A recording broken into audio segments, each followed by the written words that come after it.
Calling 911 won't make anyone sell their land, ma'am. That's what the officer said through the intercom. His voice crackled out from the box mounted on my front gate, bouncing off the iron fencing like it had been waiting its whole life for that moment. I was inside, in my kitchen, watching it unfold in real time on the security feed while my coffee brewed behind me. Outside, framed in the dusty morning sun, stood a woman in stilettos and a sequined pink blouse, waving her arms like she was directing traffic at a runway show. Her name was Karen, but she didn't need to say it.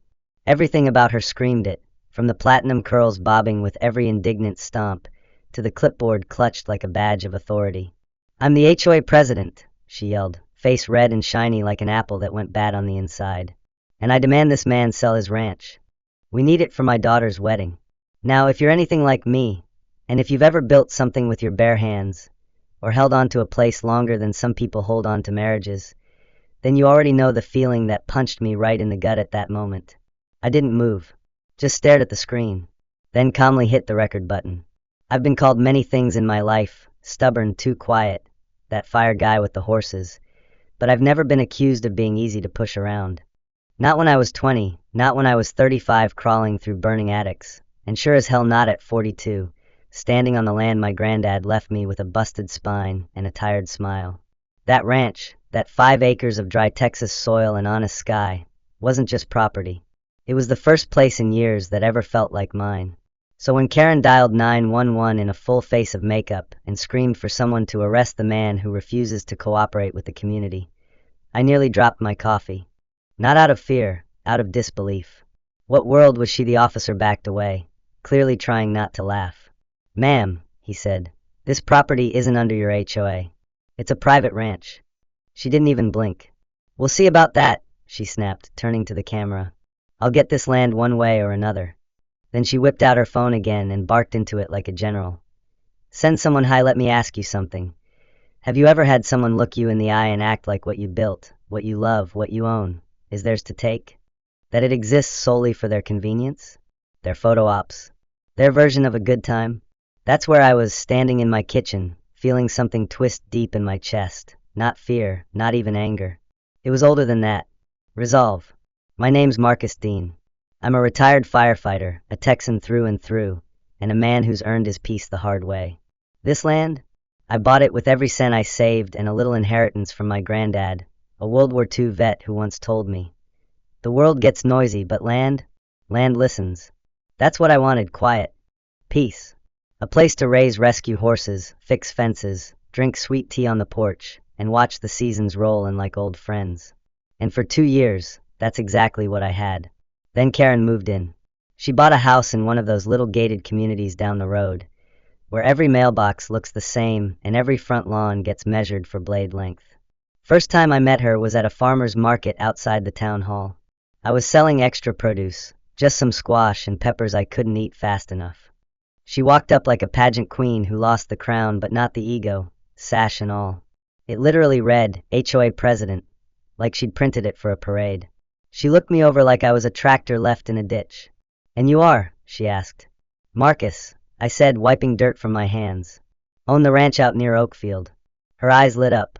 "Oh, that ranch? The one with the big red barn and the long driveway? I've had my eye on that place for months. Perfect for events." I just blinked.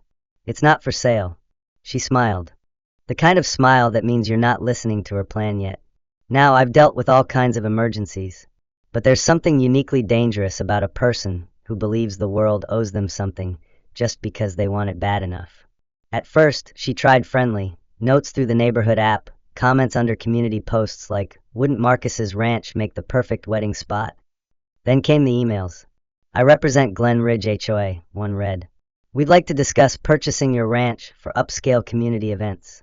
This would benefit everyone, including you." I ignored it.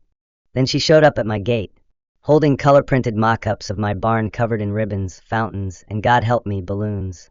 "Imagine this as Karen's garden venue," she said, grinning like a game show host. I told her, clear as day, "This isn't an event center.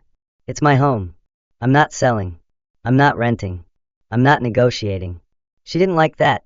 She pouted, told me her daughter's wedding was in 6 months and she needed a special venue. Said it was fate. "Lady," I told her, "I don't believe in fate.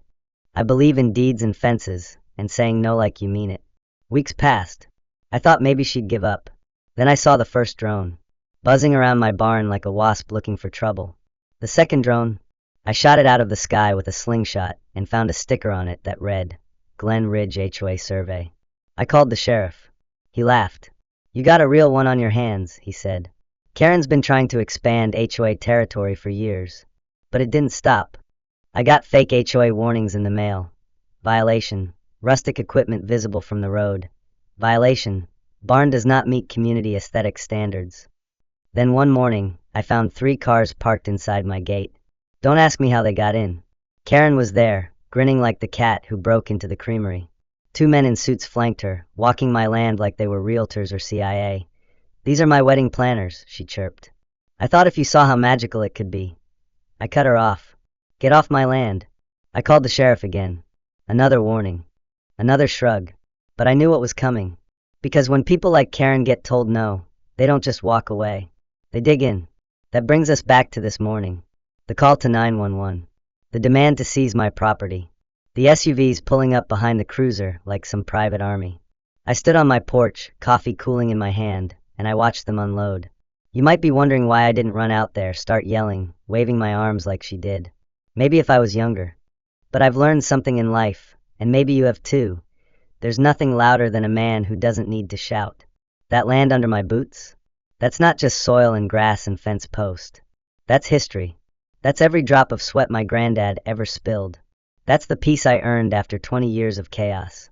And if she thinks she can just walk up here, demand I hand it over, and call the cops when I won't, well then, she's about to learn something she's never been told before. You can't bully peace out of a man who's already survived the fire. You listening, Karen? Because this is just the beginning. I've never been a man prone to dramatics, but when I saw the sticker on my mailbox that read HOA notification, pending beautification review, I nearly laughed myself into a heart attack. Beautification? The only thing Karen Bellingham wanted to beautify was her own reflection in the eyes of her HOA followers. She wasn't sending warnings, she was waging war, a pastel-colored, high-heeled crusade against privacy, common sense, and everything a man like me holds sacred. That sticker wasn't about flowers. It was about control. A week had passed since the 911 incident and the black SUV parade. I'd thought, foolishly, that maybe the sight of a uniformed sheriff telling her to back off would have knocked some humility into her. But humility isn't a language Karen speaks. She speaks entitlement, and she weaponizes it like it's the Constitution. First came the paper threats. Then came the bodies. It started with a jogger. Harmless enough.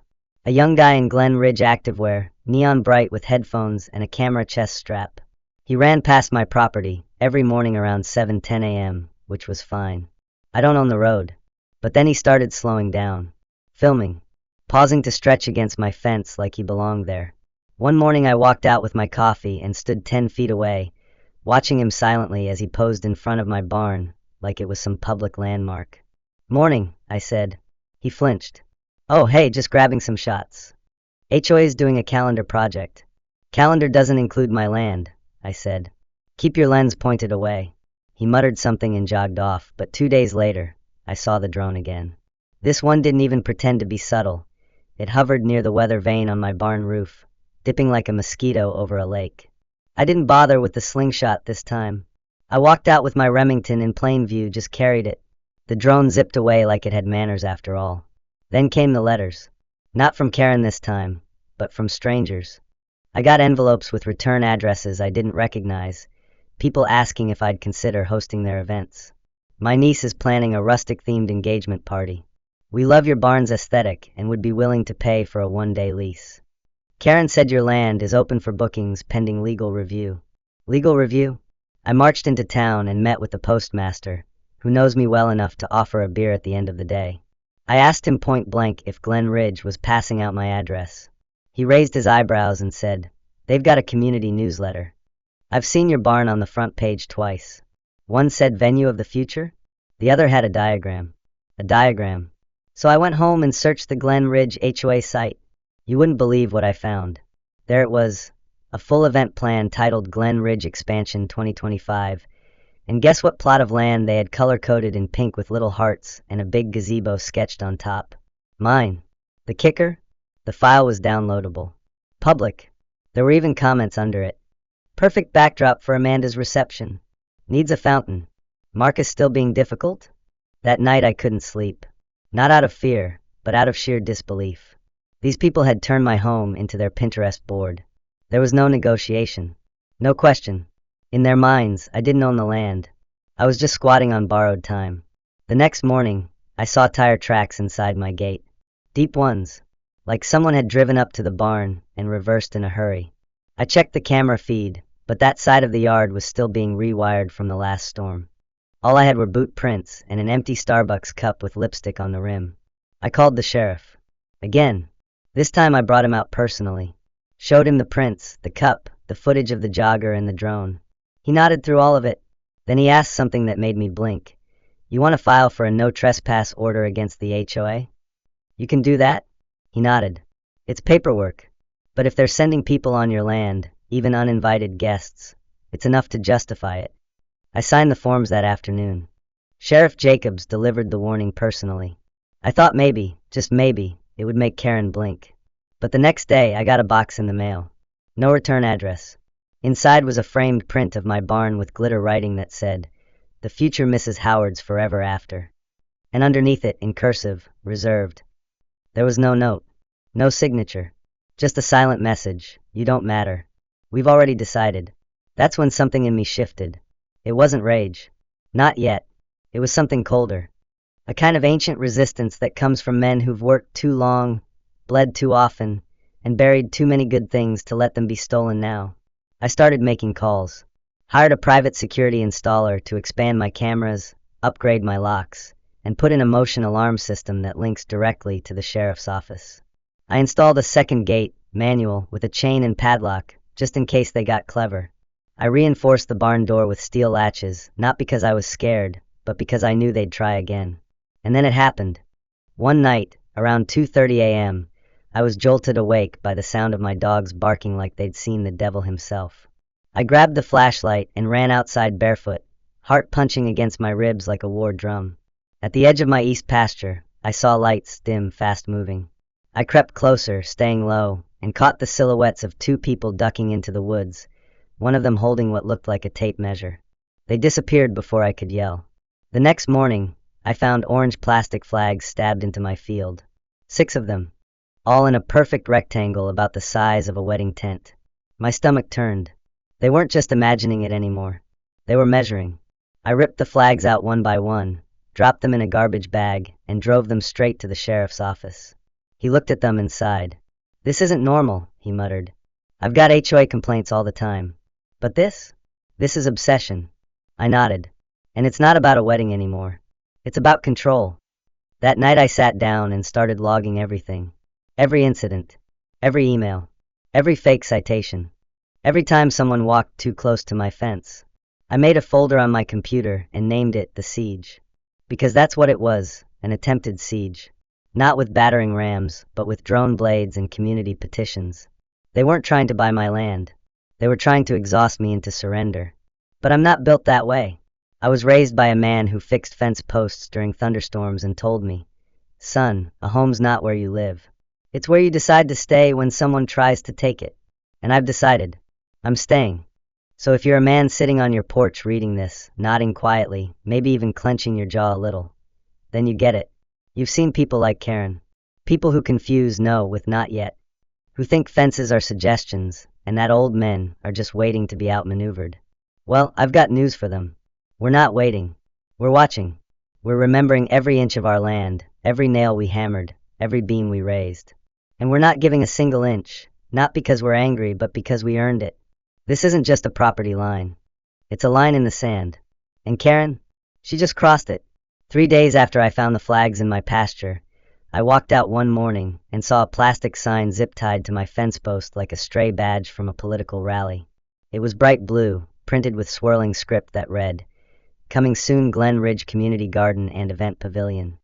And right below that, in smaller text, "A shared vision for the greater good." I stood there in my robe, hot mug of coffee in hand, and stared at it until the steam stopped rising. It was bolted tight, with metal cable and weatherproof plastic, like they expected it to stand through rain, wind, and fire. but what it wouldn't stand through was me. I tore it down in silence, didn't even bother to rip it. I folded it neatly, walked it over to the burn barrel by my shed, and lit it with a match. That sign hissed like a snake and turned to ash before I even took my next sip. Let me ask you something, and I want you to think hard. Have you ever had someone look straight past your face, past your name, your rights, your deed, your dignity, and just claim your life as if it belonged to them? I'm not talking metaphorical here. I mean literally, physically, standing on your ground and saying, "This is ours now." If you have, then you know the kind of anger that doesn't explode. It doesn't shout. It simmers. It stacks itself, brick by brick, into something solid. Something permanent. That same day, I got a visit from a woman in a beige blouse and high-waisted slacks, clipboard in hand, stepping onto my driveway like she'd booked a tour.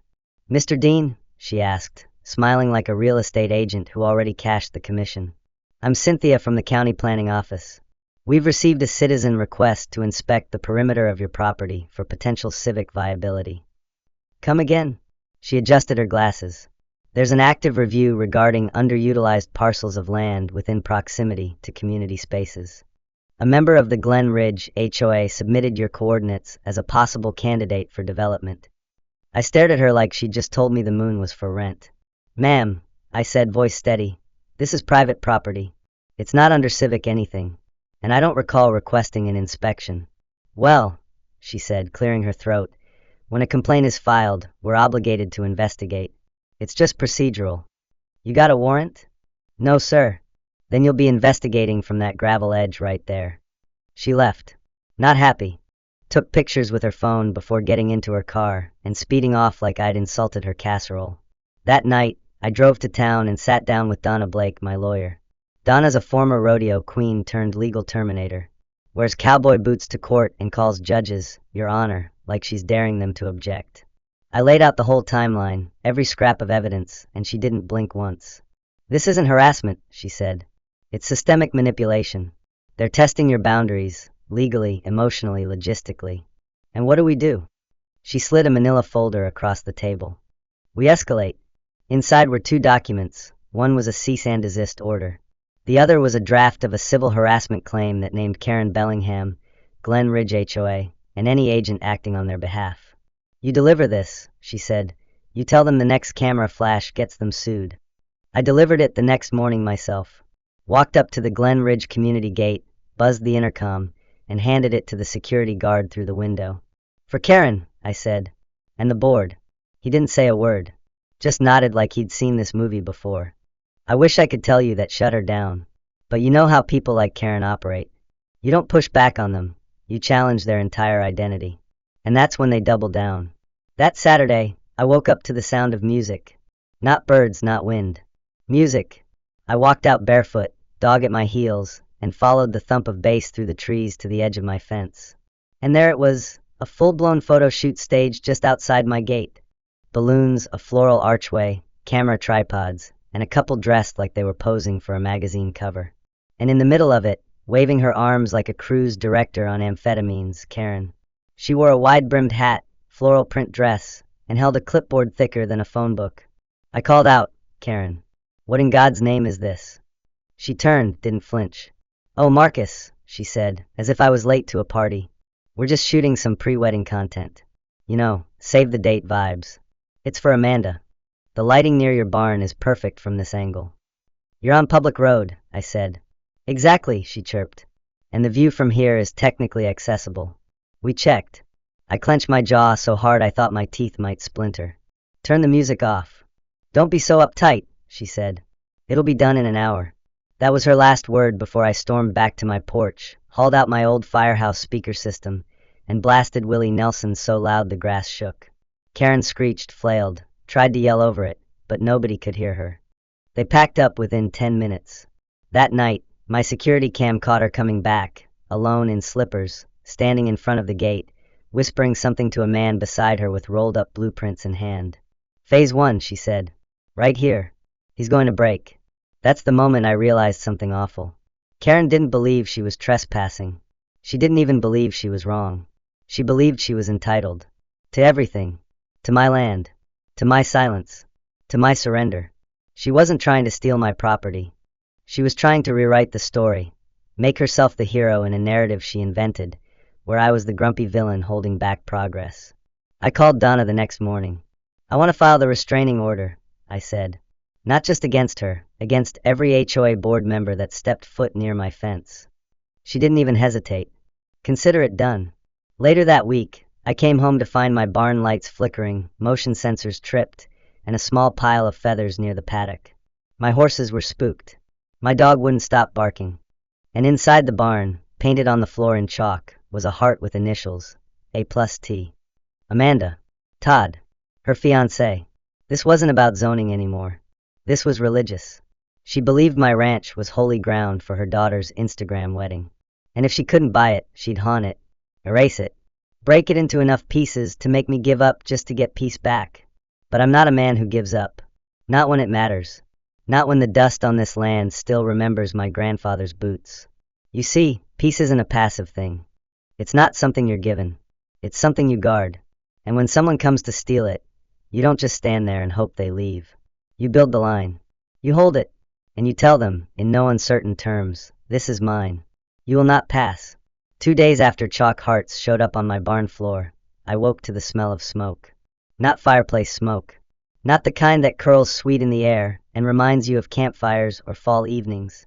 This was sharp, acrid, immediate. I bolted out of bed before the sun had even cracked the sky, pulled on my boots without socks, and sprinted across the yard with my flashlight slicing through the dark. The eastern fence line glowed orange.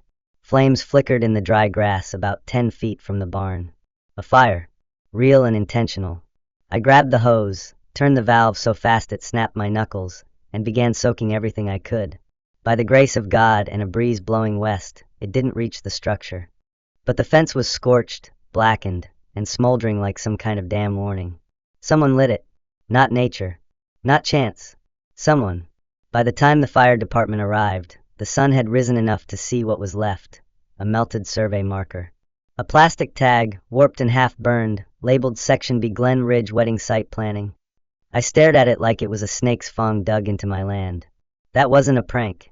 That wasn't a teenager with a lighter. That was a message, and a mistake. Sheriff Jacobs came by later that morning. Didn't even knock, just walked up my porch like a preacher delivering bad news. "You got cameras on that side?" he asked. I nodded, said I'd pull the feed. "This," he said, holding up the melted plastic with gloved hands, "this isn't just harassment anymore. This is arson. That's a felony, Marcus." I nodded again, jaw clenched. "Then let's treat it like one." That night, I sat at my desk and opened every folder, every photo, every timestamp, and every email I'd saved. I labeled it all. I built a digital archive, a complete record of every line they'd crossed. I backed it up to 3 hard drives. One I kept in a fireproof box. One I mailed to Donna. One I hid inside the spare tire compartment in my old truck. If they were going to push this into a legal war, I was going to bury them in evidence. But the fire wasn't the worst part. No, what came next wasn't fire. It was poison. A whisper campaign. Phone calls started coming in from folks I'd known for years in town. The mechanic. The feed store clerk. Even Pastor Morris. "Hey Marcus," they'd say awkwardly. "Got a call from someone over in Glen Ridge. They said your ranch was being used as an unlicensed venue. Asked if I'd ever seen strange activity. Just wanted you to know." They were trying to rewrite reality. Not just to me, but to everyone else. Turn the truth into a rumor, and the rumor into law. That's what HOA types do when they feel power slipping. They start gaslighting. And Karen was the queen of it. Then I got the letter from the city planning office. It said my property was now under temporary zoning review due to complaints about unauthorized commercial activity. Until resolved, I was to cease all use of my barn for events. Events. I raise horses and fix fences. The only crowd I host is a row of chickens that wander too far from the coop. But suddenly I was being treated like I'd opened a dance hall. I called Donna. She didn't answer. She showed up. She parked her pickup out front, boots tapping the gravel as she stepped out holding a thick file. "They're going for zoning attack," she said. "Classic HOA overreach strategy. They'll hit you with so much red tape you'll either fold or die of exhaustion." "Can we stop it?" I asked. She smirked. "Oh honey, we're not just stopping it. We're going to make them wish they never learned the word venue." We drafted a restraining order, filed a cease and desist against the HOA, and any Glen Ridge contractor. Sent certified letters to the Code Enforcement Office, the Planning Department, and even the Mayor's office. Donna didn't play. She filed a formal complaint of civil harassment, citing property damage, slander, trespassing, and malicious intent to seize private land through coercion. It was the first real counterstrike. But it wasn't the last. The next morning I found a flyer tucked under my gate's latch. Glossy, full color. Amanda's wedding, a celebration of community spirit. It listed the location as near Oakfield Ranch, Glen Ridge extended venue site. It had my barn in the background. They weren't asking anymore. They were staging a full wedding outside my gate. I spent the day bracing. I installed a second motion light near the barn. Set up flood cams. Parked my truck sideways across the front entrance, just to block visibility. I was done reacting. I was preparing. Then around noon she arrived. Not Karen. Her daughter. Amanda. She stepped out of a dusty old sedan, wearing jeans and a t-shirt, hair tied up, eyes tired but determined. In her hands was a tray of cornbread. "Mr. Dean," she said softly. "I'm Amanda. I want to apologize." I narrowed my eyes. "For what?" "For being on your land," she said. "For what my mother's done." I didn't know she was going this far. I thought she just wanted some photos. "You thought she was setting fires too?" Amanda looked down, then back up, eyes glassy. "I don't think she's in control anymore. I tried calling off the wedding. She told me she'd fake a heart attack at the ceremony. I'm scared. I don't even want to get married anymore." I didn't say anything. I didn't need to. She was just a kid, really, caught in her mother's delusion. A pawn. She handed me the cornbread. "This was my great-grandfather's recipe," she said. "He was a rancher. Like you." She tried to sell his horseshoe once. I kept it. "If you'll take it, I think he'd want it here." I took the box. Inside, wrapped in cloth, was a small silver horseshoe. Cleaned, polished. It shimmered in the late sun. "You do the right thing now," I said, "and I won't hold your last name against you." She nodded. "I will." That night I stood in my barn, holding that horseshoe, staring at the blackened patch of earth outside the window. I remembered what my grandfather once said after a storm knocked half our roof off. "A man doesn't test his roof in sunshine," he told me. "He tests it when the wind howls and the rain hammers. That's when you find out if it holds." Well, the storm was here, and mine held. But the next move was hers, and she hadn't played her last card yet. The morning of the so-called wedding came with a fog thicker than usual, like the land itself was trying to veil what was about to happen. I was up before dawn, not because I couldn't sleep, but because I refused to be caught off guard. I sat on the porch with my coffee, Baxter at my feet, and my old boots laced tighter than a Sunday belt. Across the gravel road, just beyond the front gate, the circus had arrived. 3 box trucks, a catering van, 2 porta-johns, folding chairs stacked like bones, tents half erected and sagging from dew. It was real. Karen wasn't bluffing anymore. She was staging a wedding on public county land, hijacking my view, my air, my boundary line, and acting like she'd won. As if declaring victory loud enough would make it true. I watched her step out of a silver SUV, wearing a headset and a clipboard. She looked like a wedding general, directing contractors like troops. I could see her lips moving, fast, sharp, commanding. She didn't even look at my house. To her, I didn't exist anymore. She believed she'd outlasted me. And that's where she made her biggest mistake. At 7:15 a.m., I made 2 phone calls. First was to Donna. She didn't need an explanation. "They set up?" she asked. "Loud and proud," I replied. "Good," she said. "Now we go nuclear." Second call was to Sheriff Jacobs. His voice was tired, but his tone had an edge to it. "I'll be there in 30, he said. "I'm bringing the county fire marshal this time." They arrived as the sun broke through the fog like a courtroom spotlight. A squad car. A county fire vehicle. 2 deputies. They didn't use sirens. They didn't need to. The presence alone was enough to make a few of the vendors start whispering. Karen marched right up to them, smiling like she was accepting an award. "Sheriff," she said, "thank you for coming. Please make sure media stays off the east side. That's where the first look photos will happen." Jacobs blinked. "Karen, are you out of your mind?" She tilted her head. "Excuse me?" "You've got a dozen violations here," he said, pointing around. "No permits, no traffic control, equipment too close to the road. And you're illegally blocking public access." "I have a permit," she snapped, digging through her oversized bag like it was the Ark of the Covenant. She handed over a folded piece of paper to the fire marshal. He looked at it, turned it over, then looked at her. "This is a photography permit," he said flatly. "For Glen Ridge Community Park. You're not in the park. You're on county roadside next to private property. This doesn't cover any of this." Karen's voice jumped an octave. "It's transferable. We're adjacent to—" "No, you're not," Jacobs cut in. "You're staging a private event on public land without authorization. That's a violation of state code." Karen spun around toward my gate, slammed her hand against the camera pole, and shouted, "This is your fault, Marcus. You ruined my daughter's wedding. You're a bitter old man squatting on a useless patch of dirt." I didn't respond. I didn't move. But the camera caught every word. That's when Donna walked up. She'd arrived unnoticed, a legal folder tucked under her arm like it was a weapon. And it was. "Sheriff," she said, handing him a document. "Emergency court injunction. We filed last night. Judge signed it at 6 a.m. He read it, slowly, then nodded. "Karen Bellingham," he said, voice dry as West Texas sand, "you are hereby ordered to vacate this location immediately. Failure to comply will result in arrest for criminal trespass, public nuisance, and unlawful use of public resources." She didn't move. She blinked. Her mouth opened, then closed. The photographers began packing quietly. Chairs vanished into vans. A balloon popped. Karen just stood there, like her legs had locked. For the first time, I think, she realized she'd lost. Not because I yelled. Not because I fought dirty. But because I stood my ground. A week later, Karen was served again, this time with a civil suit. Destruction of property. Attempted fraud. Harassment. Misrepresentation. Emotional damages.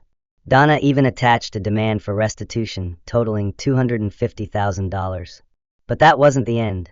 The city zoning office sent me a letter apologizing for the review. "Your barn is fully compliant," it read. "In fact, your land is a model for rural property care." I pinned that letter to my wall. Then came the Glen Ridge fallout. The story broke online. Amanda, bless her, had given a statement. "My mother tried to control everything," she wrote. "The wedding, the land, even me. I didn't want to get married there. I didn't want to get married at all." Karen was voted out at the next HOA meeting. Word as the room erupted in shouting, someone yelled, "We're not a cult, Karen." And several board members resigned that same night. Glen Ridge added a new bylaw to their charter. No HOA member shall engage in unsolicited contact with non-member landowners. I was told they nicknamed it Marcus's Clause. I'll take that. Amanda moved to Arizona to stay with her aunt. A week after the dust settled, she came back. Not with cameras. Not with apologies. Just a small box. She stepped up to the gate quietly. I met her there. "Thank you," she said, "for not giving in." She handed me the box. Inside was a horseshoe. Old. Worn. Beautiful. "It was my great-grandfather's," she said. "Karen tried to sell it once. I kept it. I think it belongs here." I took it. Hung it over the barn door that evening. Sunlight hit it just right. It gleamed like victory, not loud or boastful. Just honest. Earned. We had a cookout after that. Sheriff brought ribs. Donna brought peach cobbler. Even some folks from Glen Ridge showed up, now free from Karen's shadow. Amanda volunteered for the horse rescue program. She wrote a check for $2,000. Not as a favor. Just as a way to give back. As night fell, a little girl sat on a hay bale feeding Baxter scraps from her plate. Someone asked me, "Marcus, would you ever rent out your land for a wedding?" I looked at that little girl barefoot and laughing. "If she ever asks one day," I said, "the answer's yes." Then I smiled. "But anyone else? They better ask real nice." And now I ask you, have you ever had to defend your peace from people who think they're entitled to it? If you have, then you understand. If you haven't, brace yourself. Because when they come, they don't knock. They assume. And you better be ready. Not with anger, but with truth. And boots planted in your own damn soil. Because peace, brother, it's worth fighting for. Every single inch.